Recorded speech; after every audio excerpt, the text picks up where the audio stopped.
I did have a question for you. This came up on the channel the other day. So and where we live, we have a real winter. Right. So some people put their bikes in storage for the winter. Yeah. Of course, putting it on trickle chargers, one thing. But the debate is, do you fire it up every couple of weeks, or do you just leave it to rest for the winter?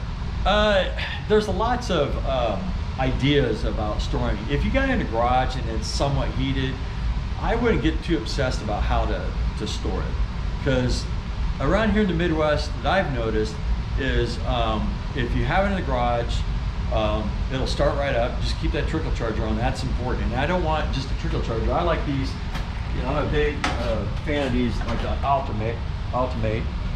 And they diagnose it, they charge it, they discharge it, they float it, and they test it. I like that. That's the old charger where they just put them on there and just go bzzz. I mean, they're just going to blow your battery. You're going to be buying a new battery. So if you can hook up your battery, I always tell people to fill up their gas tank full, and then that prevents any kind of condensation building in that fuel tank, especially if it's sitting outside. And so, because you figure that the air is, let's say, cold, or the fuel's cold, and the sun's beating down on it, and it's only half filled, then condensation starts to build. It starts to, there's moisture, humidity, and then now you got water in your fuel, and now you turn the gas on, now you run it, and then it dies. Now you get it towed to the shop, and that's probably my #1 problem, especially in the springtime, is that water. But if you have an unheated garage, should you start it, at least once a month to lubricate seals? I always say do that, because that just it does a couple things. You know, I've seen mice living in the air box, mice living in the exhaust. You know, you'll see dog food shooting out. You know, how do they get dog food in the muffler? Well, it's because you got mice in your garage.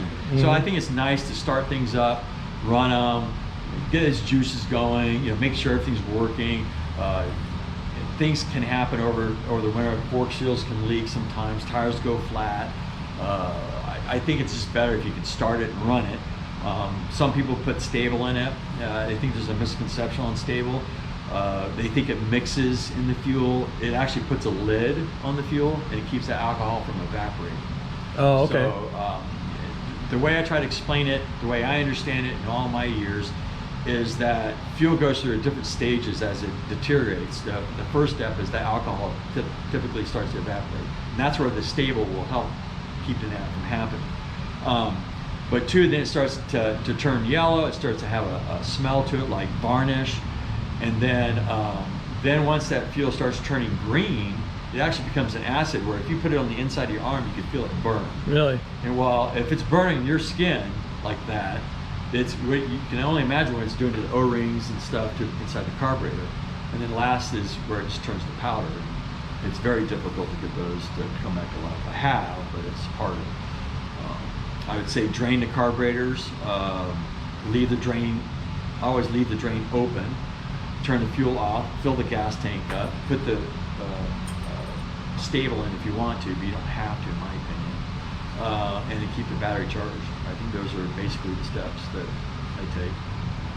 Well, that's great. Thank you for that. Oh yeah, yeah.